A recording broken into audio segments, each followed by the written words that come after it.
할렐루야. 오늘 말씀 보겠습니다. 오늘 말씀은 고린도후서 12장 9절에서 10절까지 말씀입니다. 고린도후서 12장 9절에서 10절까지 말씀입니다. 제가 읽겠습니다. 나에게 이르시기를 내 은혜가 내게 족하도다. 이는 내 능력이 약한 데서 온전하여 짐이라 하신지라. 그러므로 도리어 크게 기뻐함으로 나의 여러 약한 것들에 대하여 자랑하리니 이는 그리스도의 능력이 내게 머물게 하려 함이라. 그러므로 내가 그리스도를 위하여 약한 것들과 능욕과 궁핍과 박해와 공고를 기뻐하노니 이는 내가 약한 그때의 강함이라. 아멘. 따라해 봅시다. 주인의 능력. 주인의 능력. 지난 시간에 우리가 지난 달에 주인을 바꾸자 그런 내용으로 주인 바꾸기에 대한 말씀을 나눴습니다. 재정의 주인, 생각의 주인, 또 시간의 주인, 감정의 주인, 그 외에도 가정의 주인도 있을 것이고, 또 우리 삶의 인간관계의 주인, 또 우리의 여러 가지 주인들이 있을 것인데, 내가 주인으로 살아왔던 것을 예수 그리스도로 주인을 바꿔보자는 나눔을 했어요. 여러분 한번 주인을 바꿔보셨습니까? 저는 싸우다가 그 주인을 바꾼 채로 살아간 날도 있었고 실패한 날도 있었어요. 그래도 승리한 간증을 한번 해보려고 합니다. 이 리더들하고는 좀 나눴었는데, 제가 그 설교를 할 때쯤에 배주사님이랑 배주사님 저한테 요청을 하나 했어요. 요청을 뭘 했냐면, 이제 배주사님이 차가 리콜이 떴는데 리콜을 해서 수리를 했는데 또 그 차가 잘 안 되는 거예요. 그래가지고 그 자기가 네이버 카페에서 봤대요. 이 차에 대해서 봤는데, 이 차가 가서 직원들한테 나이스하게 말하면 안 바꿔주네. 수리를 다시 안 해준다는 거예요, 제대로. 그래서 이제 배주사님이 저에게 마누라 가서 샤우팅 좀 하래요. 그래가지고 나에게 왜 그런 요구를 하냐. 난 지금 감정의 주인을 예수 그리스도로 바꾸는 중이다. 그때 아무튼 자기는 잘 못하니까 저보고 그걸 부탁을 하는 거예요. 그래서 제가 아침에 이제 감정의 주인을 또 언어의 주인을 예수님으로 바꾸자 이런 설교를 제가 했잖아요. 그 다음 날인가 그랬어요. 그래서 제가 그렇게 할 수는 없다. 나는 이제 아침부터 기도를 했어요. 기도를 하면서 어떤 기도를 했냐면, 주님, 제가 제 언어와 감정의 주인을 주님으로 바꿉니다. 그래서 주님께서 역사하여 주시옵소서. 제가 굉장히 가서 나이스하게 대해도 주님, 제가 기도하고 갔을 때 그 직원이 이 차를 굉장히 부드럽게 리콜을 해주기를 주님, 제가 그걸 간증할 수 있게 해주세요. 이렇게 기도를 하고, 그날 이제 이렇게 오전 업무를 보고, 그다음 제가 갔어요. 어디 있는지 아세요? 그 어곡동에 있거든요. 현대카 서비스 센터가 거기 있어요. 그래가지고 제가 가가지고 굉장히 나이스하게 안녕하세요 이러면서 차가 리콜이 떠서 수리를 했는데 이런 부분이 또 동일하게 발생을 해서 제가 접수하러 왔습니다. 이랬더니 그분이 뭐 그러시냐고, 그러면은 이쪽으로 들어오세요. 그 차는 어디 있죠? 이러는 거예요. 그래서 제가 차요? 차는 물금에 있었거든요. 그래서 제 차를 끌고 간 거예요, 제가. 그래서 그거를 다시 잠시만요. 제 차를 끌고 왔는데, 그러니까 그 직원이 너무 이상하게 저를 보더라고요. 그래서 안녕히 계세요 하고 나와가지고 배수사님한테 전화를 했어요. 그래서 오늘 못 받는다. 왜 못 받냐요? 그런 일이 있다. 어쨌든 당신이 전화를 빨리 안 받아서 오늘 할 수가 없다. 이랬더니 갑자기 막 화를 내기 시작한 거예요. 배수사님 그때부터 정신을 어디다 놔두고 다니냐는 둥, 같이 못 살겠다는 둥. 그런데 저는 여기서 마음의 준비를 했잖아요. 이제 카서비스 센터에서 마음의 준비를 했는데, 여기서 이제 감정의 주인을 하나님이 확인하시는 작업을 다른 곳에 예기치 못한 곳에서 터뜨리신 거예요. 그래서 막 가진 이런 비방과 비난을 막 하시는 거예요. 그래서 어이가 없겠죠. 제가 생각해도 어이가 없긴 했는데 차를 안 들고 차를 수리하러 간 거예요. 그래서 제가 갑자기 주인이 바뀌려고 하는 거예요. 다시 류세라로. 갑자기 혈기가 이만큼 올라오기 시작해요. 올라왔어요. 근데 엊그저께 설교를 했잖아요. 그래서 제가 일단은 차를 댔어요. 한쪽 구석에다가 차를 대고 한숨을 한번 확 쉬고 이제 선포를 하기 시작했어요. 감정의 주인은 예수 그리스도다. 이거를 제가 한 3번을 외치면서 감정의 주인은 주님. 너무 간절해가지고 정말로 예수 그리스도십니다. 주인은 박힐지어다 이러는데 너무 놀랍게도 제가 이게 피가 끓잖아요. 혈기 외정이 확 올라왔는데 이것이 싹 내려가는 것을 느꼈더라는 거예요. 할렐루야. 정말 여러분 이 경험을 함께 해보시기를 소망합니다. 한번 요한복음 1장 12절에서 14절 말씀 한번 같이 읽어보겠습니다. 시작. 12절 1장 12절에서 14절 말씀입니다. 큰 소리로 같이 읽겠습니다. 시작. 영접하는 자 곧 그 이름을 믿는 자들에게는 하나님의 자녀가 되는 권세를 주셨으니 이는 혈통으로나 육정으로나 사람의 뜻으로 나지 아니하고 오직 하나님께서 난 자들이니라. 말씀이 육신이 되어 우리 가운데 거하심에 우리가 그 영광을 보니 아버지의 독생자의 영광이요 은혜와 진리가 충만하더라. 아멘. 자, 지난달에 이 말씀을 가지고 제가 나눴었는데요. 그러니까 하나님 영접하는 자에 대해서 제가 나눈 거예요. 이제 여기서 끊어가지고 영접하는 것이 무엇이냐? 받아들이는 것이다. 그럼 예수 그리스도를 뭘로 받아들였냐? 그럼 당신은 예수 그리스도를 어디에 받아들였냐? 조정석에 앉혔냐? 조수석에 앉혔냐? 아니면 그냥 방문객으로 앉혔냐? 우리가 예수 그리스도에게 이 통치권, 운전석의 담당자로서 예수님을 앉혔냐? 이게 영접하는 자에서 끝난 거예요. 그러면 그 다음은 영접하는 자에게는 어떤 일이 일어나는가? 영접하는 자 곧 그 이름을 믿는 자들에게는 제가 이 설교 노트에다가는 이렇게 빨간색으로 했는데 무슨 일이 일어나는가? 어떤 열매가 일어나는가? 우리가 왜 영접을 하고 주인을 바꿔야 하냐? 그러면 우리의 삶에 어떤 열매가 맺히는가? 따라합시다. 하나님의 자녀가 되는 권세를 받는다.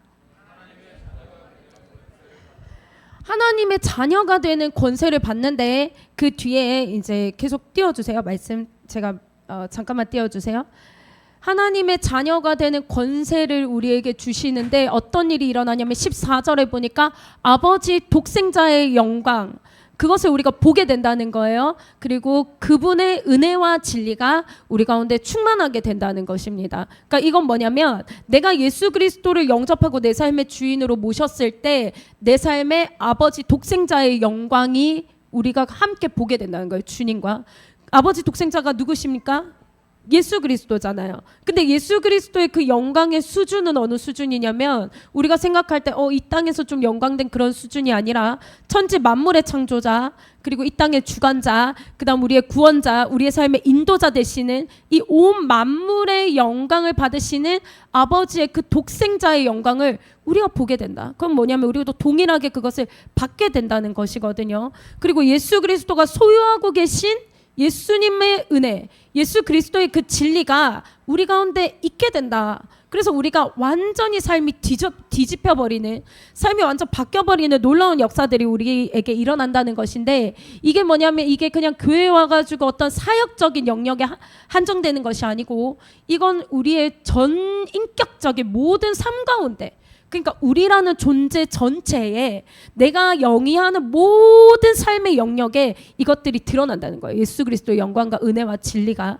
그래서 우리의 가정, 우리의 직장, 우리의 인간관계, 우리의 재정, 우리의 성품, 우리의 건강, 우리가 가지고 영위할 수 있는 모든 영역 가운데서 이런 실제적인 영광과 권능의 역사를 영접하는 자들에게서 우리가 경험하게 된다는 거예요.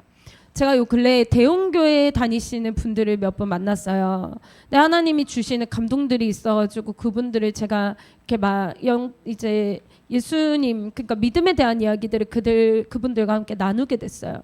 제가 그분들과 이야기를 나누면서 어떤 느낌을 받았냐면 이분 되게 정직한 분이시구나.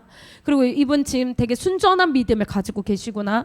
그리고 예수님을 되게 사랑하시는구나 라는 마음을 받았어요. 근데 그분과 대화하는데 뭔가 이렇게 시원하지가 않은 거야. 이 대화의 영역 가운데서 그분들 굉장히 정직하고 주님의 말씀대로 살려고 애를 쓰고 그리고 교회를 사랑하시더라고요. 근데 그분들이 각 부분에 그러니까 교회는 다니시고 하나님을 사랑하시고 기도도 하시지만 각 부분의 통치권을 주님께 넘겨드리는 것을 알지 못했어요. 그분들이. 그래서 여전히 모든 각 삶의 영역들이 자신의 다스림 가운데 있었어요. 그래서 이분들이 이야기하는데 하나님의 통치로 인해서 일어나는 영어로 하면 슈퍼내추럴이라는 단어인데 이 초자연적인 삶의 역사와 능력을 그들이 잘 모르시는 거예요. 그리고 경험해 보지 못하신 거예요. 그리고 그걸 충분히 경험하실 수 있는 그런 중심과 믿음과 사랑이 있음에도 불구하고 알지 못하기 때문에 하나님 그렇게 역사하신다는 것을 되게 사소한 하나님과의 만남과 경험을 굉장히 신기하고 놀랍게 여기면서 저한테 간증을 하시는데 제가 충분히 그 이상의 것들을 하나님 영역 가운데서 경험하실 수 있음에도 불구하고 그들의 삶 가운데 그런 어떤 주인이 여전히 자기 각 영역들을 여전히 자신이 다스리고 있기 때문에 그것들이 확장되지 못하는 것들을 제가 이야기를 나누면서 좀 답답함을 느꼈거든요. 저는 어떤 사람이었냐면 아시겠지만 저는 평생을 교회에 출석했고 인생의 절반 이상을 주님을 제대로 알지 못한 채로 교회에 다녔어요. 그리고 주님을 만났는데도 불구하고 주님을 굉장히 사랑했고 주님 만난 이후에는 주님 갈망했고 교회에 늘 몸담아 있었고 그리고 교회에 헌신하고 그래서 내 삶에 그런 영역들이 조금씩 나타나는 것을 경험하고 살았지만 제가 되게 오랜 기간 사역의 자리에 있음에도 불구하고 제 삶의 각 부분의 통치권자를 제가 완전히 바꾸지 못했어요. 요 근래까지도. 그리고 그 주도권을 여전히 쥐면서 살아왔기 때문에 저도 굉장히 한계점이 있는 신앙의 그런 경험들을 하면서 살아온 거예요. 그런데 이 시간이 굉장히 길었잖아요. 제가 한 10몇 년을 걸어왔는데 이 10몇 년을 제가 주님을 믿고 기도도 많이 하고 그리고 주님을 막 사랑한다 그러고 교회 안에서 긴 시간을 헌신하고 살아왔는데 저는 어땠냐면 늘 나의 죄성과 기질과 늘 싸우는 거예요. 막 늘 이 전쟁 가운데 살아가는 거예요. 늘 근근히 싸워. 근근히. 이 근근이라는 단어를 여러분들이 이렇게 동감하시리라 믿는데 근근히 싸우다가 근근히 이기다가 또 한 번씩 팍 넘어져요. 팍 넘어지면 완전히 이제 또 KO 돼가지고 긴 시간을 못 일어나고 엎어진 채로 이렇게 가는 거예요. 믿음의 생활을. 그러니까 근데 변하기는 변해. 변화가 있어요. 내 삶에. 근근히 있어요. 옛날에는 10만큼 내가 이 성품이 하나님 뜻하지 않는 성품이 있었다면 뭐 한 7, 한 6, 8 요 정도로 변화가 있긴 있어. 막 싸워가지고 그러면 사람들도 변했다 그래요. 그럼 내 스스로 만족하는 거예요. 왜냐면 나는 이 7, 8은 또 처음 경험해봤기 때문에 난 내가 많이 변한 줄 알아. 막 이렇게 뭐 또 기도 받았는데 막 허리 디스크도 났고 또 막 기도했을 때 어떤 날은 막 머리 막 아픈 것도 막 회복되고 이런 치유의 능력도 간간히 나타나기 때문에 하나님 살아계시다 막 이렇게 감탄하는 거. 하나님 살아계심을 내가 경험했다. 그 다음에 이렇게 재정도 근근히 나아졌어요. 어떤 일이 있었냐면 저희가 처음에 개척했을 때 반지하에 있었거든요. 부산대 반지하에. 근데 거기 이제 계단이 굉장히 가팔랐어요. 근데 어떤 비 오는 날 어떤 분이 오셔가지고 제가 윤서를 이렇게 안고 그분을 배웅을 하다가 돌아서서 비 오는 날 슬리퍼를 신고 비 오는 날 제가 이제 그 계단을 내려가려고 하는데 윤서를 안고 발이 미끄러져 버린 거예요.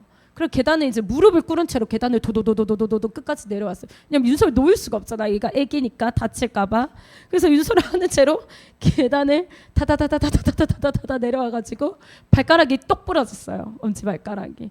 근데 그때 제가 얼마 전에 며칠 전에 실비를 들었는데 80만 원을 준다는 거예요. 저한테. 그러니까 제가 막 너무 어떠냐면 마치 하나님이 까마귀를 통해서 나에게 막 고기를 물어다 준 것처럼 너무 은혜가 되는 거예요. 그 80만 원이.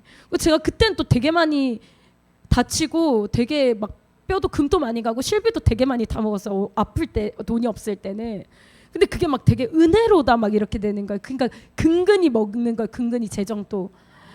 근데 지나와서 생각해 보면 그것이 얼마나 이렇게 기초적이고 애기 같은 하나님의 역사를 경험했는지를 제가 이제 와서 깨닫는 거예요. 내가 정말 애기 신앙이었구나.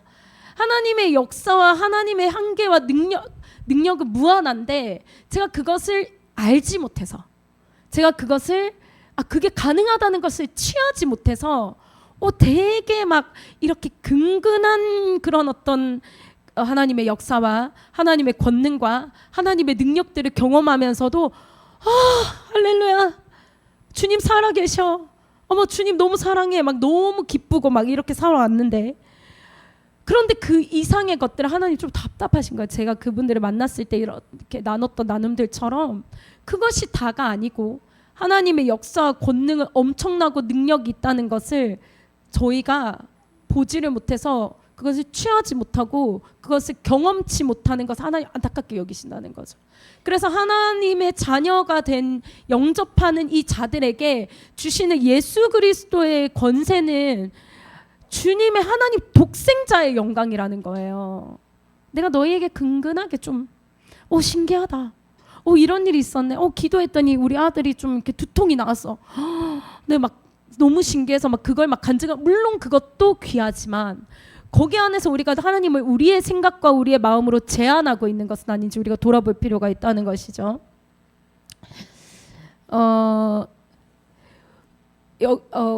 한번 쉽게 한번 나눠봅시다. 우리가 사역적인 부분에서 나눌 수 있는데, 우리가 사역이라고 해서 이제 전도사만 사역자가 아니고 여러분 모두 다 사역을 해야 하는 사명자이심을 여러분들이 받아들이셨죠. 자, 그 전에부터 하나님의 자녀는 무엇인가 함께 나눴던 말씀들이, 그럼 우리에게도 사명이라는 것이 있는데 그 사명은 전도사만 혹은 목사님만 혹은 선교사님들만 그렇게 감당하는 것인가? 그렇지 않다. 우리 모두를 하나님 사명자로 부르셨다, 이렇게 나눴잖아요. 그러면 내가 나의 성품의 주인일 때 여러분들이 사역을 감당할 때 어떻게 해나가시는가 한번 돌아볼 수 있잖아요. 내가 성품의 주인일 때, 여기서 내는 저가 아니라 여러분들의 각자의 나입니다. 셀리도로서 혹은 교사로서 사역을 하려고 하니 나는 타고나기를 섬세하고 사랑이 많고 따뜻하고 막 충만해, 원래 타고난 기질이. 그래서 막 배려심이 깊고, 이 사람을 보면 이 사람이 막 너무 사랑스럽고 도와주고 싶고 타고난 그런 따뜻한 사람들이 있어요. 그런 사람이 아니야, 우리의 거의 대부분이. 그러다 보니까 많은 이 시대의 사람들, 우리가 어떠냐면 개인주의적이잖아요. 타고나게 개인주의적이에요. 그리고 내 것이 중요해, 내 시간이 중요해요, 나의 그런 어떤 나의 바운더리가 중요해요. 그런데 이런 나의 기질을 가지고 내게 양들이 왔어요. 그래서 이 양들을 돌보려고 하니까 나는 이 타고난 기질상 이 양들에게 줄 사랑이 충분하지 못해요. 내 안에 관심이 충분하지 못해요. 여러분들이 교사여가지고 한 5명을 맡았어. 근데 이 5명을 내가 사랑하려고 하니까 내 안에 이 사랑이 충만하지 못하고 내가 메말라 있어. 그래서 또 근데 하나님의 말씀은 양들을 치래요, 양들을 돌보래요, 사랑을 주래요. 그래서 내가 나의 메마르고 차가운 기질 또는 개인주의적인 기질을 가지고 이 예수 그리스도의 말씀을 이뤄내려고 내 기질을 가지고 부단히 애를 쓰는 거예요. 부단히 잘 못하는 돌봄도 해보고 연락도 해보고 헌신적이지 않은데 막 헌신도 해보고. 그런데 그게 막 애쓰고 처음에는 은혜로 하는데 시간이 흐르다 보니까 이게 짐이 되는 거예요, 나에게. 그러니까 나의 그런 어떤 기질을 여전히 가지고서 하나님의 말씀은 내가 알아요, 그렇게 살아야 되는 건 아는데 내가 부단히 노력하고 막 마르고 닳도록 애를 쓰고 노력하다 보니 점점 어떻게 되냐면 의무감으로 해요. 그러니까 메마른 심령으로 해요. 근데 이게 사람은 영적인 동물이거든요. 그래서 이 받는 이들도 이 사람이 의무감에 산다는 걸 알아요. 그래가지고 받는 사람들도 이걸 느껴요. 근데 양을 돌보는 리더는 자기의 기질 안에서 열심히 하는 거야. 애를 쓰는 거예요. 그리고 막 발버둥 치고 막 힘들어요, 이 과정이. 그런데 돌봄을 받는 이 양들은 감흥이 없어요. 그러니까 어떠냐면 점점 이제 율법적으로 바뀌고, 혹은 내가 애를 썼기 때문에 내가 했다라는 그런 어떤 내 의가 드러나고, 결국에는 교만해지거나 아니면 좌절하거나 아니면 포기하거나 이런 흐름으로 가게 돼요. 제가 경험해보고 이제 나누는 거예요. 그런데 성품의 주인이 내가 아니라 예수 그리스도로 변화된다. 그러니까 내 안에 예수님께서 나의 기질과 성품의 주도권자로서 통치권을 딱 잡으시잖아요. 그러면 애쓰지 않는데 내 안에 사랑이 바다처럼 흘러나와. 나는 이런 사람이 아닌데. 나는 애쓰지 않는데 내 안에서 막 긍휼과 그 영혼을 봤을 때 이 영혼을 내 눈으로 보면 절대로 나는 긍휼히 여기는 사람이 아니야. 이 영혼을 내 눈으로 봤을 때 이 영혼이 절대로 내가 사랑할 수 있는 사람이 아니야. 그런데 내가 예수 그리스도가 내 감정과 기질과 성품의 통치권자로서 그 주도권을 탁 운전대를 잡으셨을 때 그 영혼을 바라보는데 나 류세라의 기질이 아니라 혹은 여러분의 기질이 아니라 예수 그리스도의 그 사랑이 바다처럼 그냥 흘러나오는 거예요. 너무 충만하게. 이게 막 머리끝부터 발끝까지 감싸면서 내 안에 너무 가득 차서 저절로 흘러서 그 영혼에게로 다 가서 닿는 거예요. 이 사랑과 이 긍휼과 이 헌신과 섬김이 흘러가는 거예요. 막 넘쳐 흐르는 거예요. 여러분 원래 타고난 성격이 시크하세요? 아니면 냉철하세요? 아니면 도도하세요? 콧대가 높으세요? 아니면 조금 메마르셨어요? 아니면 너무 무기력해가지고 남들을 돌볼 그런 여력이 없어요? 아니면 너무 나는 우울하고 아니면 나는 너무 기질이 이렇게 다운되셨어요? 그런데 상관이 없다는 거예요. 나의 타고난 기질이. 타고난 사람들이 있어요. 우리 사모님 같으신 분 타고났어요. 그 이해를 잘 못해요. 우리 이런 사람들을. 근데 저는 얘기할 수 있어요. 저는 그런 걸 타고나지 못했거든요. 그런데 내가 근근히 애를 쓸 때는 버거운 거예요. 나도 부담스러워. 상대방도 부담스러워. 나도 어색해. 저 사람들도 어색해. 그런데 내가 예수 그리스도가 내가 주인이 된 것을 한번 경험해 봤는데 너무 신기한 거예요. 이걸 막 얘기해 주고 싶은 거예요. 나누고 싶은 거예요. 그래서 내가 아니라 예수 그리스도 안에서 내가 그 사역을 진행할 때 난 애쓰지 않는데 그 영혼이 자꾸만 생각나요. 자꾸만 떠올라요. 자꾸 긍휼해요. 그들의 아픔이 가슴이 아파요. 이건 나의 기질이 아닌데 이게 무슨 일일까? 주인이 바뀌었을 때 일어나는 일이더라는 거예요. 여러분 원래 계산적인 사람들 있잖아요. 나는 1개 받으면 1개 줘야 되고 난 2개 받았으니까 2개 줘야 되고 2개를 내가 해줬으면 또 2개를 안 해주면 좀 마음이 배알이 꼴리는 그런 기질들 있잖아요. 그럴 수 있잖아요. 근데 그런 나의 모든 기질과 나의 어떤 생각과 살아온 삶과 상관없이 주인만 바뀌면 애쓰지 않아도 그것이 저절로 되는 놀라운 역사가 막 일어나는 거예요. 우리 안에. 근데 이걸 우리가 모르기 때문에 추구하지 못하고 구하지 않기 때문에 우리가 받지 못한다는 거죠. 이 초자연적인 역사를 우리가 경험하기를 소망합니다. 마태복음 11장 30절에 예수님이 이렇게 말씀하셨어요. 그러니까 예수 그리스도의 심장이 내 안에 들어와서 예수 그리스도가 그 예수의 심장을 가지고 사역을 진행하실 때에 영혼을 향한 모든 사역과 모든 돌봄과 모든 짐이 이게 짐이 아니게 되는 거예요. 그리고 너무나 이 멍에는 맞아. 멍에를 졌는데 이 멍에가 너무나 쉽고 가볍다는 것을 우리가 경험하게 된다는 것이죠. 그래서 마태복음 11장 30절에 이는 내 멍에는 쉽고 내 짐은 가벼움이라. 이번 우리가 수련회 때 나눴던 말씀, 암송했던 말씀이잖아요. 요한복음 17장 말씀을 한번 보여주세요.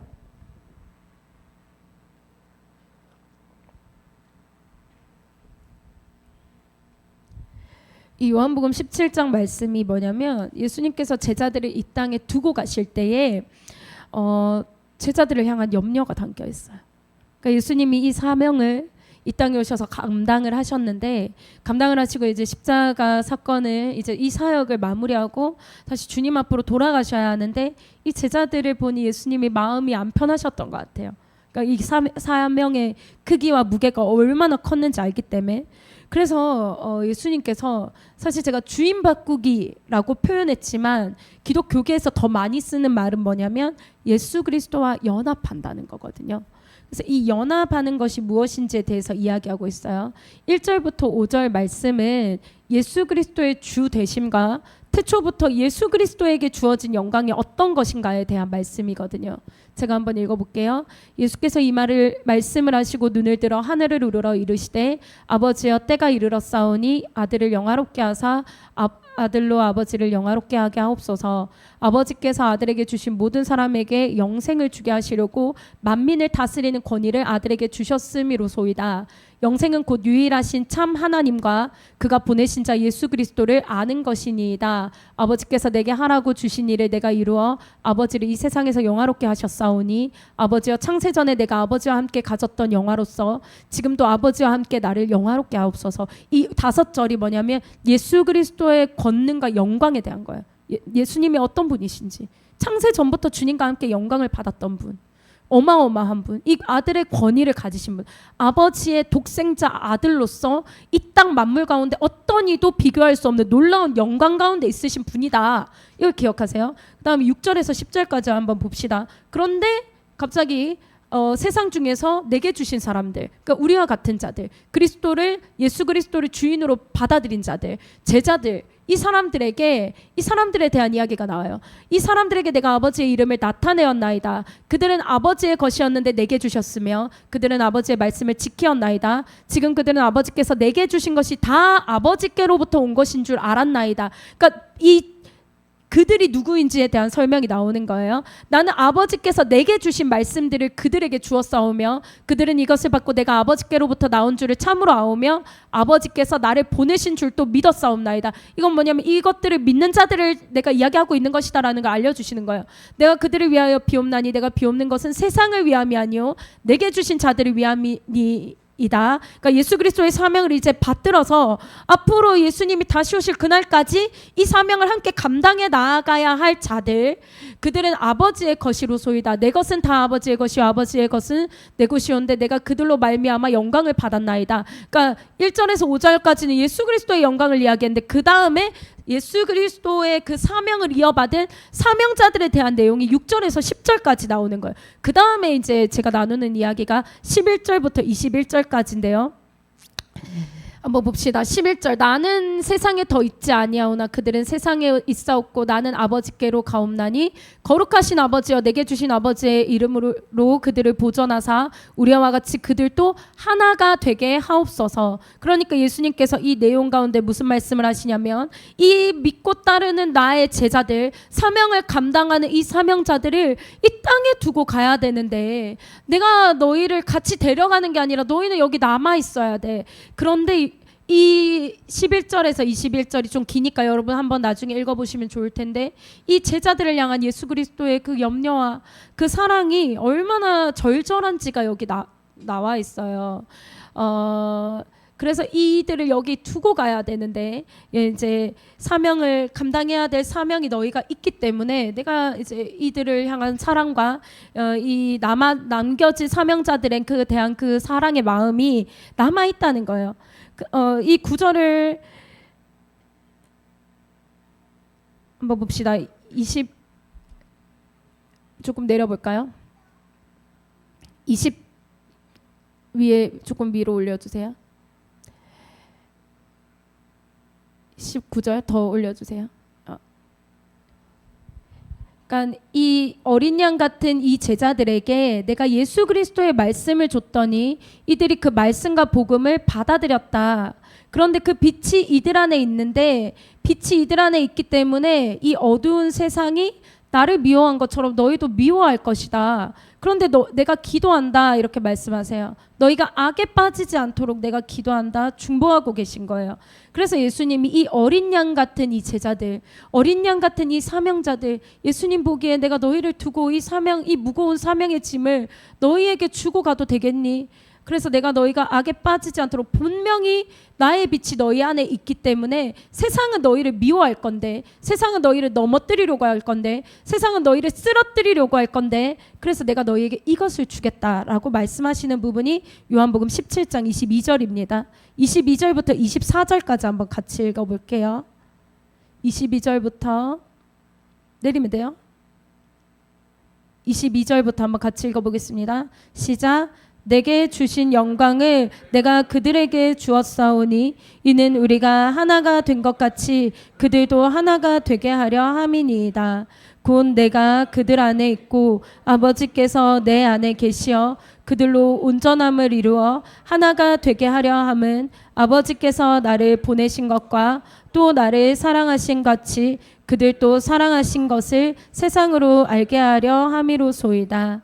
아버지여, 내게 주신 자도 나 있는 곳에 나와 함께 있어 아버지께서 창세 전부터 나를 사랑하심으로 내게 주신 나의 영광을 그들로 보게 하시기를 원하옵나이다. 아멘. 그래서 22절, 예수님께서 예수 그리스도에게 주신 영광을 내가 그들에게 주었사오니라고 말씀하세요. 예수님의 영광을, 하나님 나에게 주신 그 영광을 동일하게 나의 이 사명의 길을 걷는 자들에게 내가 주겠다고 말씀하시는 거예요. 23절, 내가 그들 안에 있고 아버지께서 내 안에 계시어 그들로 온전함을 이루게 하겠다고 말씀하세요. 그러니까 우리는 온전한 자가 없어요. 아무리 잘났고 아무리 똑똑하고 아무리 성품이 좋고 아무리 성격이 좋아도 온전한 자가 없어요. 그런데 하나님께서 나와 함께 하셔서 또 내가 내 안에 계신 것처럼 너희로 온전함을 이루게 하겠다라고 주님께서 말씀하시는 거예요. 24절 마지막에 내게 주신 나의 영광을 다시 한번 말씀하시는데 그들로 보게 하시기를 원하옵나이다. 그러니까 주님의 영광과 그 권능을 주겠다고 말씀하시는 거거든요. 우리가 요새 이런 얘기 많이 해요. 여러분 쇼츠나 막 이런 거 보면은 보셨을 건데 뭐 공부머리는 100% 뭐 유전이다. 운동은 유전이다. 노력하는 것도 유전이다. 체격도 유전이다. 체형도 유전이다. 피부도 유전이다. 그런 말씀 많이 들어보셨죠? 그러니까 우리는 뭐냐면 저도 그걸 되게 많이 느끼는데 유전적 한계 속에서 우리는 살아가는 거예요. 그러니까 내가 가지고 있는 이 한계를 뛰어넘는다는 것이 굉장히 힘들잖아요. 막 어떤 애들 제가 가르쳐 보면 그렇거든요. 애들이랑 공부를 하다 보면 어떤 애들은 내가 저 선생님 잘 모르겠어요 이래가지고 설명해 주려고 샤프 딱 들고 내가 이렇게 하면 알겠대 갑자기 가요. 그러니까 벌써 다 알았대. 하는데 갑자기 알겠다고 가. 그냥 제가 개떡같이 설명해도 찰떡같이 알아들어. 근데 어떤 애들은 저 똑같은 걸 100번을 말해줘도 힘들어요. 근데 이게 이제 노력의 차이냐 뭐 이 아이 태도의 유무냐 그런 것이 아니라 이게 막 타고난 것이 있다는 것을 제가 애들을 여러 명 가르쳐 본 사람들을 집사님 끄덕끄덕 하는데 애들이 타고난 것에 한계들이 있거든요. 근데 신앙생활도 그래요. 그래서 신앙생활에 어떤 사람은 은혜 딱 받은 그날부터 AI처럼 하는 사람이 있어요. 제일 신기한 사람인데 은혜 딱 받으면 그날부터 새벽 기도하고 그날부터 말씀 읽고 그날부터 찬양하고 그날부터 예배 안 빠지고 흐트러지지 않아. 그런 사람이 있는데 어떤 사람은 주님을 뜨겁게 만났는데 날라리 같은 사람이 있어.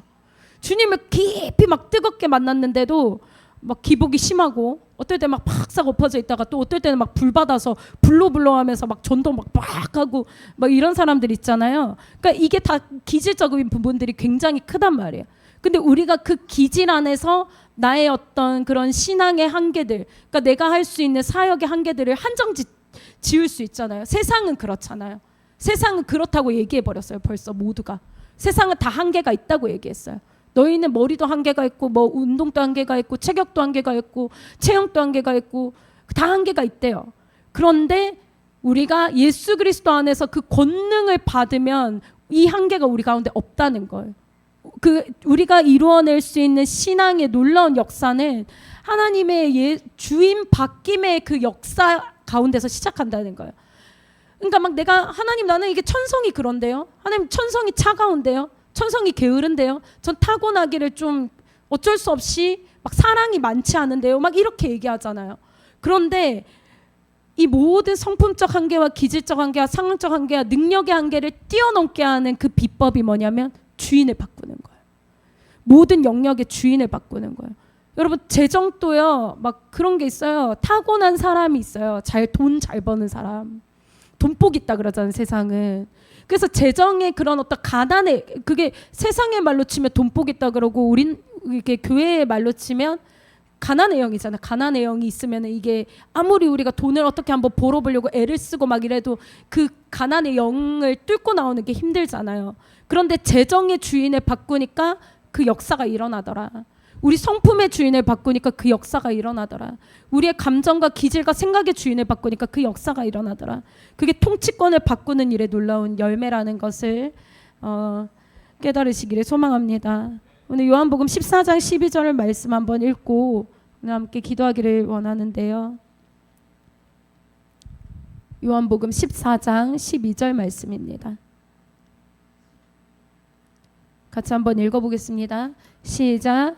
내가 진실로 진실로 너희에게 이르노니 나를 믿는 자는 내가 하는 일을 그도 할 것이요 또한 그보다 큰 일도 하리니 이는 내가 아버지께로 감이라. 예수 그리스도의 능력을 힘입으시기를 소망합니다. 그리고 매일을 승리 가운데 살아가는 저와 여러분 되기를 소망합니다.